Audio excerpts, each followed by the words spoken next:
I am a casually competitive gamer, and I make concise battle reports that focus on tactical takeaways to improve our game. Welcome to Newbie Dice. This game is game 1 of an online league called the Call to Arms 2, run by Adam Padley. Shout out to him. And it's amazing, we have 42 players from around the world in this league. And game 1 is raised, so on and so forth. So this league ran from 16th of March to 27th of May 2019. It was 5 rounds. Each round you have 2 weeks to complete it. So 2 weeks sounds like a lot of time, but it's basically 2 weekends, right? If you can't make it this weekend, you have to make it the next weekend. And it's pretty interesting because you're playing with players around the world, so you have to schedule according to your time difference as well. It started with 42 players. Unfortunately, some players had to drop out halfway through the league because it is about a 2 months commitment, so some of them have to bow out. So at the end, there were 38 players. And the scoring system, it's a win, draw, lose, 15, 10, 5 points. And then the score is modified by victory points and to a maximum of 5, and kill points to a maximum of 5. So you can get a maximum of 25. And do take note, the attrition score is based on kill points, not points difference between you and your opponent's army, which I kind of prefer because it encourages more killing of each other. So this was the final standings at the end of the tournament. I was very happy that I managed to make 2nd position. And yeah, representing Asia and representing Singapore. This is a Singapore flag, in case you're wondering. And I'm sure I took this league much more seriously than some players. They might have been using this chance to try new lists, so on and so forth.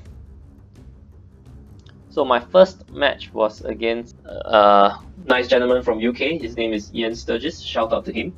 And he's actually like a ringer player. He's came in last minute to replace my first opponent, who dropped out before even his first game because he realized he can't commit. So Ian stepped in last minute to take part in this league, and he was trying new lists as well, new stuff. So he's playing Trident rounds, and yeah. So this is the list. If you like to go through it in detail, you can pause and see the list in detail. But I'm just gonna go through the main pointers. I'm running the infantry formation called the Shield of the Golden Horn and the Angels formation called Retribution of the Heavens. So the infantry has a horde of spearmen and 2 men-at-arms regiments. The Angel formation has 2 hordes of Elohai and an Elohai. Yeah, for Ian, he ran the King Crabs formation, which is a new formation that I think gave them elite, the Gigas elite. Yeah, other than that, he has water elementals, greater water elementals, tools, 2 knuckers. I love knuckers and I hate them in this game. And 3 heroes. A Naiad Envoy that can cast Heal and Surge, a 2 Mythican that can cast Critical and Banechan, and I like this one the most, the Naiad Centurion with Wings of Honeymaze. So he can fly, it's 150 points total, 4 attacks, crushing 1, it's on 3. He has Pathfinder, so he doesn't have to worry about charging into terrain. He's inspiring, and he's defense 5 with regen 4+, so that's pretty tough, and he can heal back quite a bit of wounds. And lastly, he has Ensnare. So when he charged at hero units, he might be able to take quite a beating from them because his nerf is 11-13. So with the Ensnare, the hero units might not be able to do a lot of wounds to him and he can regen it back. So this is pretty nice. So let's go on to deployment. So the scenario was raised, and I labeled some of his models so that you can see what they represent. Wow, interesting. I thought this is a typo. Envoy, not enjoy, right? So you notice his deployment is more towards one side, and I think it's called a refuse flank deployment. So he doesn't have to worry about enemies coming from one side. And while mine is more spread out, he kind of tricked me to deploying too many things on my right. I think he started deploying stuff in the middle first, a bit in the middle and 1 on the left corner. So I started deploying in the middle, and then I started deploying left and right, and then he just filled in the rest of his units within the left side. So if I were to deploy again, I wouldn't need the Elohai on the right side, because one thing you'll notice is this objective is on his right, it's not guarded. So I could send a cheap unit, which is this Paladin troop, to pick it up. And also I don't have to worry much about defending this one over here. So I'm mainly fighting over the remaining 5 in the center and on the left. Right? So this was my first game of the league, so I think I was a little bit nervous. I didn't take all the pictures between the turns, so I tried to recreate it as much as I can.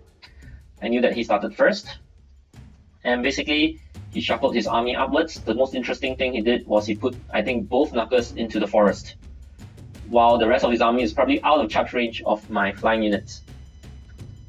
So definitely 2 knuckers in the forest, and he moved out his gigas but out of charge range of my angels. Yeah, so my angels on the left has Brew of Haste, so it's 22 inch.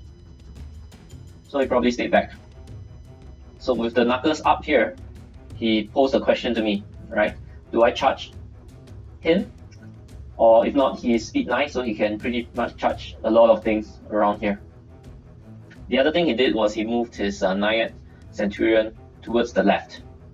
And that also means he couldn't use his Naiad Centurions to kind of delay my units here. But because there's 2 units, I think it's a bit difficult for him to prevent me from picking up the objective. So he flew towards the left. So that's the most important things that happened in turn 1. So bottom of 1, my response was I was deciding very long whether to charge the knucker in the forest. So I did some math calculation and I thought I could rout him. So I decided to send 1 horde of Elohai and the chariot, because the chariot is height 3, you could see over the Elohai, you could multi-charge. And also the knucker is height 4, if I'm not wrong, it's a monster. So I sent 2 of them to multi-charge 1 of the knuckers. I made my calculations and thought I would kill him, and I spent a lot of time thinking how would I reform to prevent being flank charged as well. So I spent a lot of time thinking about it. I moved my Elohai towards this side, that's in front of the building, because I wanted to Critters Call the 2 Mythicon to stop him from casting Critters Call or Banechant.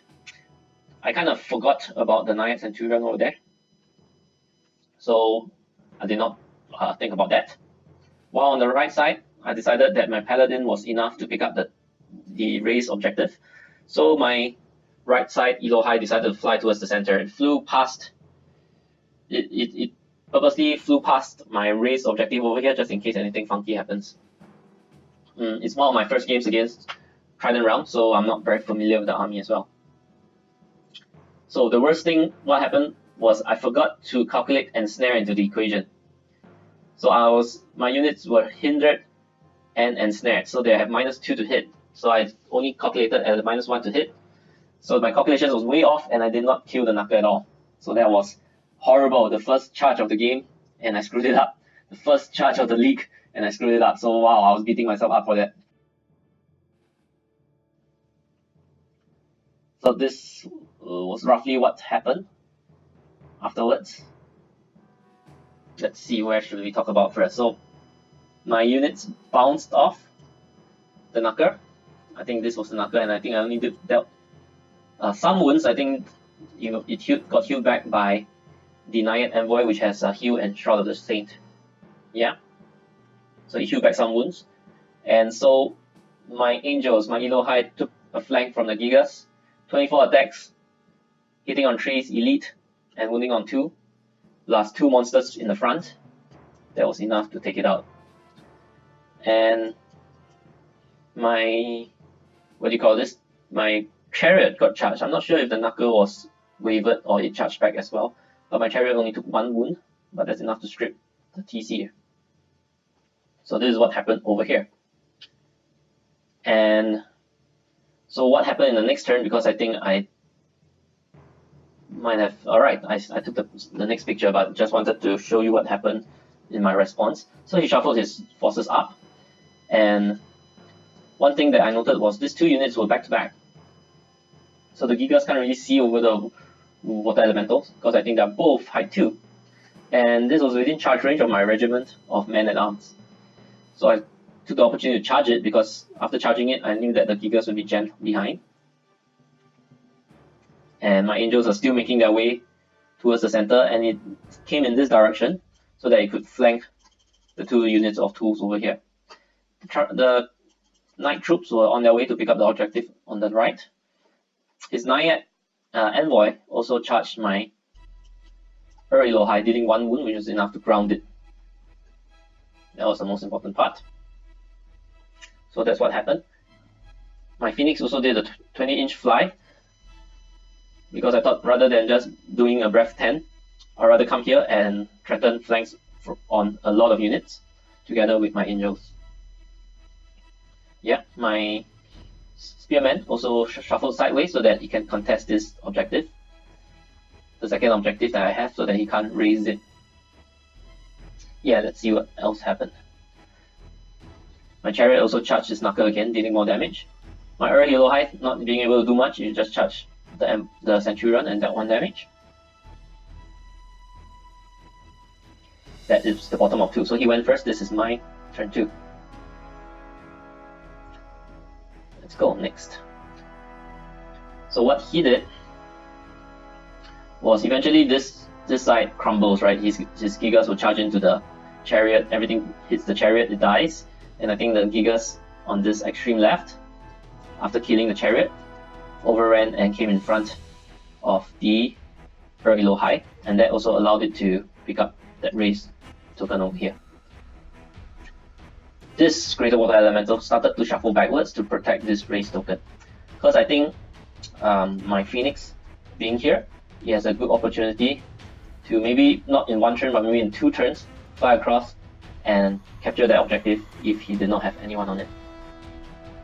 Okay, over here I dealt 2 wounds to the Water Elemental, so it just charged back, and true enough, this unit of Gigas got stuck behind. Now this 2 unit turned around to meet a front charge from these 2 units, and he turned around in a way that he also protected the flank of the second unit over here, so the second unit can continue facing forwards, facing this side and this side. It did not charge, this unit did not charge the flank of the man-at-arms because I think it was afraid that it would be out, because if it shifted upwards it would be somewhere around here and you would be vulnerable to a lot of charges, flanks and fronts and all that. So I think that's why he chose not to charge. So in the bottom, this happened. He charged. So he charged my men-at-arms, but they did not get wavered or routed. So what I did in response was I actually flank charged his tools here. I guess he expected it to be wavered or routed, so the little flank here is exposed. He shuffled so that this flank was protected from this side, right? So the way he angled it, I was able to charge the flank here. And you can see the Gigas after picking up the token, the raise, he started charging my very low high, which you know it will be dead sooner or later. So the man-at-arms here turned around to tilted its angle to brace for the attacks from the front and the side. So wow, these 2 units hit the tools, but only managed to waver it. Not sure what my Phoenix did. I think my Phoenix breathed at this hero, which is a 2 Mythican. Maybe it wavered the 2 Mythican while the 2 regiments just got wounded. Or something like that. And you can see the Water Elemental here has shifted back to contest this objective, to protect it. So next, let me see what happened. So over here you can see the early low high is dead. And another charge from the Water Elementals killed it, finally. And 1 knuckle, the injured knuckle since the first round where I charged it and didn't die, came to jam up my man-at-arms so that the rest of his forces can take care of it later. Okay. You can see that this probably killed the... Oh, it probably reformed on the spot actually. So this 2 unit reformed on the spot. This unit turned around to face the 2 units looking at them. What else? The Paladin here is able to pick up the objective and slowly making its way, but because of the terrain, he can't on the double much, he kind of need to keep swerving left and right. And yeah, so bottom of 4, I killed off the 2 unit, and I was able to threaten the second 2 unit. Phoenix is still back here, probably breeding at this Mythican the whole game. Right? Unfortunately, this Giga is still being stuck behind enemy lines, behind his own army. My Spearman Horde killed off the Knuckle that's in front of it, probably with a Bane charge from the priest. But it's also in danger of getting charged by the Gigas. I think the Gigas, I'm not sure if the Gigas get 3 speed from the formation. Maybe it does. So I missed a couple of pictures in between, so I'm just gonna roughly retell what happened. So eventually, my spearman got charged by 3 units altogether. It might have taken 1 round, it might have taken 2, but in the end, it definitely killed the spearman, which means I lost this token, this objective as well. This man-at-arms probably got charged by the water elementals and maybe the tools, but I think it did not die. And once again, the Gigas still unable to get much of a charge off. So the last picture is already at the end of the game. So you can see at the end of the game, my man-at-arms was still around. The Gigas finally got into combat probably on the last round, dealing it some damage but failing to route it. And I got the last turn because I'm the bottom player, the second player.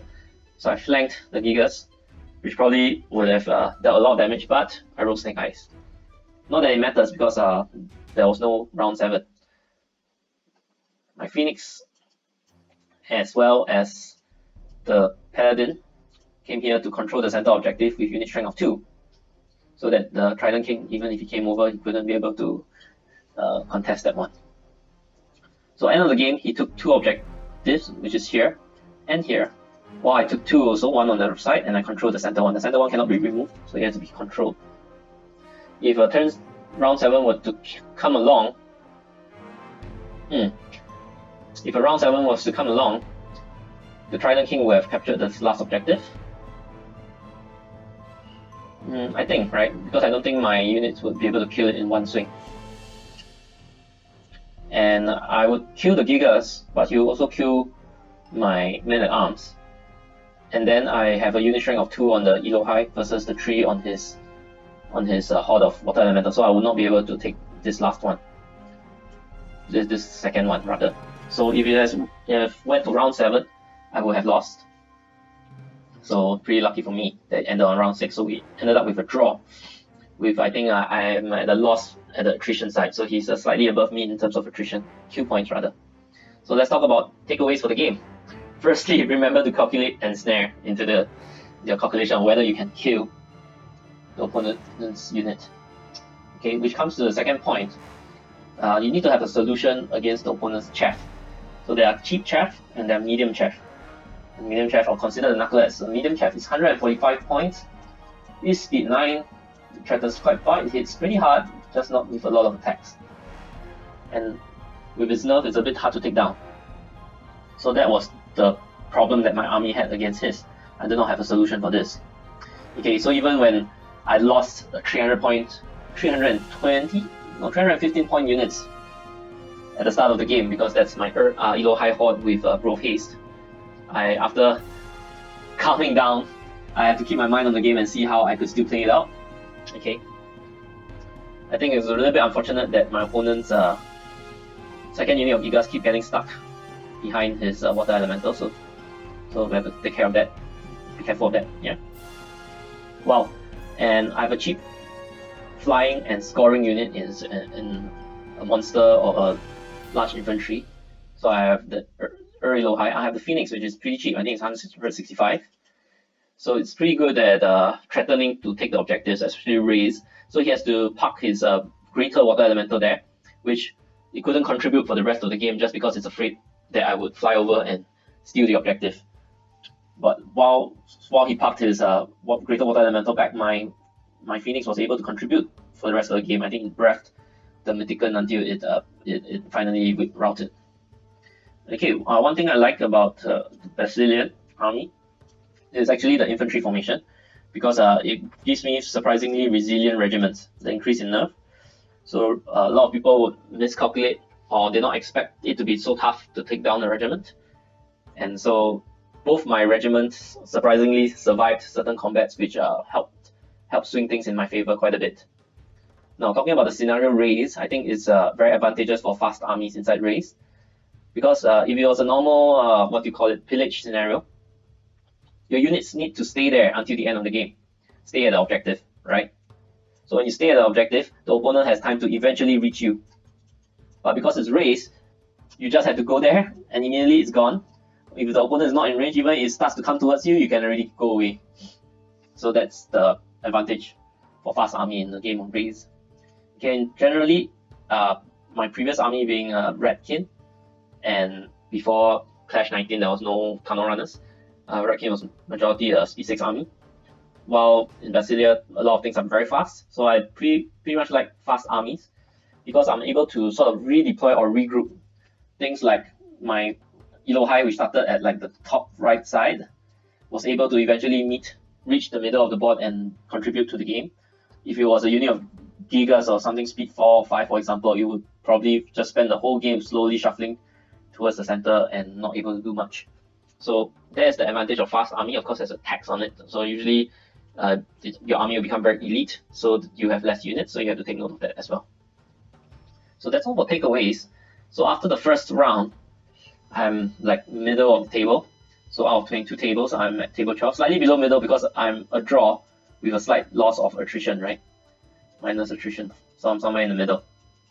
So that's what happened at the end of round 1. So that's it. This is the battle report. So I hope you enjoy it, and if you do, please subscribe to my channel because I'll be releasing more battle reports, and I aim to release on a weekly schedule. So that's why the editing quality wouldn't be amazing because I want to release on a timely basis. So see you in the next report.